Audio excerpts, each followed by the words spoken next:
Jubilito TV Official. So, yun. And what's up mga kabagis? This is Jubilito TV Official at eto na naman pumuli ang isang edisyon ng ating reaction video mga kalingap at kabagis, no? Pero bago po ang lahat, syempre po, mega love shoutout muna kay Kuya Val Santos Matubang, kay Aten na Vlogs, kay Kalingap Rab, Kalingap Netizens, Kalingap Subscribers, Kalingap Supporters, at lalong-lalo na po ang ating mga Kalingap Partners. Ayan po. Mega love shoutout po sa inyong lahat. Pasensya na, no, mga Kalingap at kabagis kung medyo, ang lalim ng boses natin. Actually, hindi pa po maganda ang ating pakiramdam. Ongoing pa rin po yung medication natin at parang tinamaan tayo ng flu. At alam niyo naman po, no, pag ganitong mga panahon, ay talagang very prone po ang lahat sa atin sa ganitong klase ng karamdaman. Hindi ko po alam kung ma-appreciate nyo ang mas malalim na boses ko ngayon. Parang DJ lang DJ sa radyo. Parang ganun lang. Well, anyhow, mga Kalingap at kabagis, just kidding aside. Mag-reaction tayo regarding dito sa isang reactor po ng Carepa na kung saan ay naglabas po siya ng kanyang saloobin. This reaction video is not to intimidate, not to destroy the integrity of our own Kalingap partners, no? But, mga Kalingap at kabagis, to correct ika nga. Kasi one Kalingap, one family po tayo. So, hindi tayo magre-reaction against this reactor, but we will try to analyze saan niya po nahugot yung mga nasabi niya doon po sa kanyang video upload at bakit niya po nasabi yun. To give you a brief context, mga Kalingap at kabagis, no? Darlene Vlog is a Carepa reactor, and at the same time, siya po ay isang solid na Jomcar supporters or Jomcar supporters, no? Mga Kalingap at kabagis. At kung bibisitahin niyo po ang kanyang YouTube channel, most of the reaction videos na kanyang pong ginagawa ay talagang sa Jomcar or Jomcar. So, isa rin po sila siguro, if I was not mistaken, no? Hindi naman po tayo updated sa mga GCs ng Jomcar. Siguro po, if I was not mistaken, correct me if I'm wrong, ay isa rin po, no? Excuse me nga, grabe. Pasensya na po. Isa rin po siya sa mga masasabi po nating nag-i-sponsor din or ang grupo po nila, no? Correct me if I'm wrong na lang po, no? Mga Kalingap at kabagis. Kaya nga po, siguro po, nung napanood ang live ni Kalingap Rab, ay regarding actually hindi naman plano or wala sa listahan ni Kalingap Rab, no, na tanggalin ang love team sa kanyang channel, no. Napag-uusapan lang ika nga. At siguro nire-reminisce niya yung mga time na itong si Kalingap Rab ay talagang yung channel niya is all about talaga it's all about talagang scouting, di ba? Naghahanap ng mga matutulungan. It is just happen, mga Kalingap at kabagis, na marami din po ang sumisimpatya at sumusuporta sa love team, no? Kaya tinuloy-tuloy po niya. So, panoorin po muna natin yung kay Kalingap Rab, no? Para at least magkaroon po tayo ng idea kung saan po hinugot ni Ateng or ni Ate Darlene Vlog yung kanyang naging komento dito po sa kanyang video upload. So, panoorin po muna natin ito, mga Kalingap at kabagis. Narito po yun. Okay. Let's watch Kalingap Rab first. Diba? Kaya, yun po.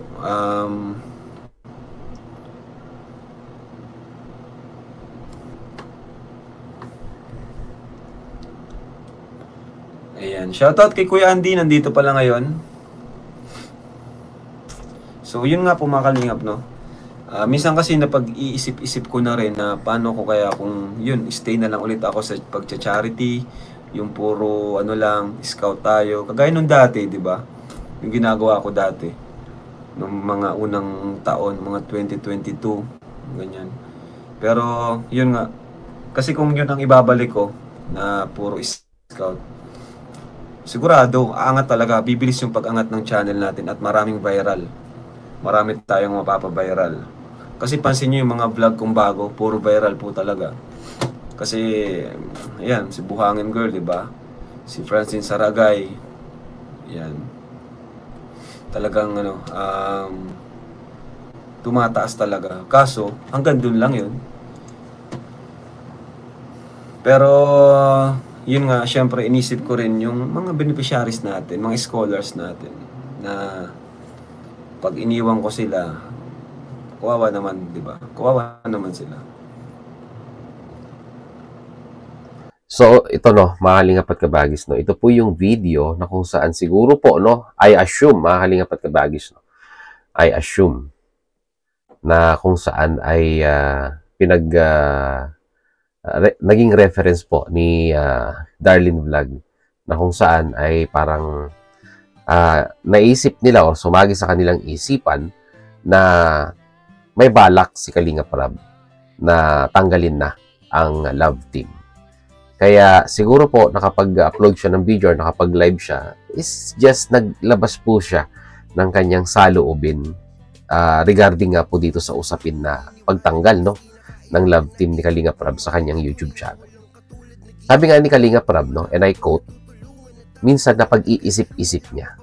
So parang dumaan lang, no, na dumaan lang sa kanyang isipan. Pero wala pang final, di ba? Wala pang final na decision na tatanggalin po, no.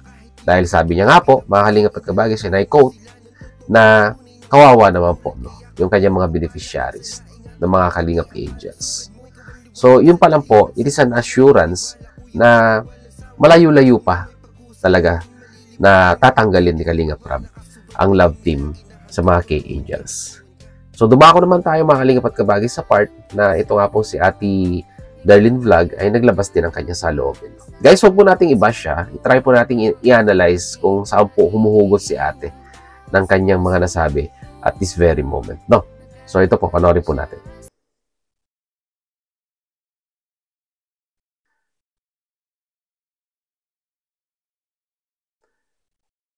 Okay, let's go. Alam niya na ang dalawa ay kahit hindi umaamin, may feeling sa isa't isa, bubuwagin niya. Yan, isa yun sa mga reason na hindi niya bibitawan ang John Carl dahil nakatulong si Carla kay Kalingap Rab. Malaking views, malaki ang na-revenue at nakapagawa ng bahay si Kalingap Rab dahil sa John Carl. Pag nabitaw, itambal si Carla sa John Carl, walang manonood.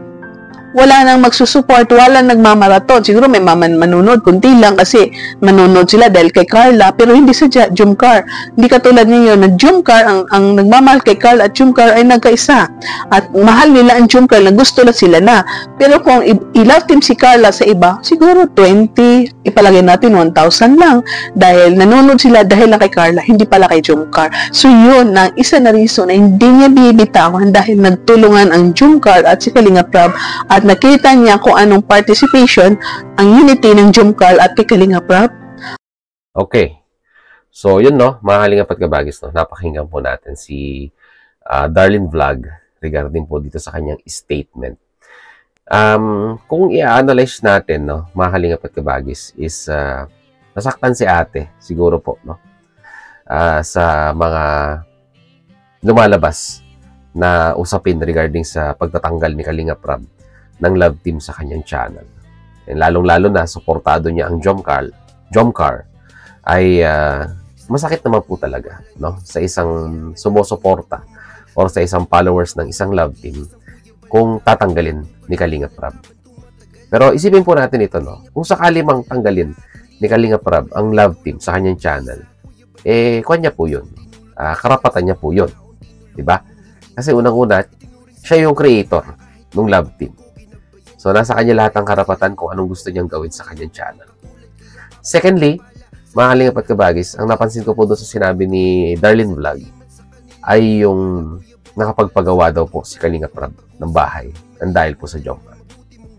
Well, siguro, hindi po updated si ate regarding dito, pero wala pa po ang Love Team ay may bahay na po si Kalingap Rab. At sa matagal na pong sumusubaybay kay Kalingap Rab, ay alam kung ano po yung istorya ng bahay ni Kalingap Rab na yan. Kung kanino nang galing at paano niya nakuha yung bahay na yan. Yung mga solid viewers na lang po makakasagot niya. So, I think hindi updated si Darlene dito. At, yes, okay. Nakatulong talaga sa views. Mataas talaga ang views ng Jomcarl. Hindi po natin ipagkakaila yan. Lagi pong viral yan, no? Ang Jomcarl. At, talagang masasabi po nating na yan, tumatak na yan sa channel ni Kalingap Rab. Although ang video na ito, mga Kalingap at Kabagi, siya hindi na po available sa official YouTube channel ni Darlene Vlog dahil pinakiusapan na po ni Sir Javier De Leon, presidente ng Carepa, na i-private na po ang video para hindi na po hindi na po lumaki yung issue. Oh, may magtatanong na naman, ba't nireaksyonan mo, Jubilito, di ba? Ba't mo nireaksyonan? O, di lalaki na naman ang issue. Nireaksyonan po natin, mga Kalingap at Kabagis, para po magsilbing reminders sa ating mga kapwa ko po reactors na pag medyo may nararamdaman po tayong emosyon sa ating sarili, sa mga napapanood po natin, ay huwag po tayong basta-basta mag-upload, magre-record ng video, magla-live, di ba? Iisipin po muna natin, di ba? Pag-isipan po muna natin yung mga bagay-bagay. Sabi nga nila, click before you think before you click. Yon, di ba? Tulad yan, nangibabaw ang emosyon ni Darlene Vlog regarding dito sa usaping pagtanggal ng love team sa channel ni Kalingap Rab. So, nangibabaw ang emosyon habang siya ay nagre-record or habang siya ay nagla-live. At syempre, pag ganyang medyo may emosyon tayo, mas nagsasalita ang puso kaysa sa ating isipan. Tama po ba ako? Mali, mga Kalingap at Kabagis.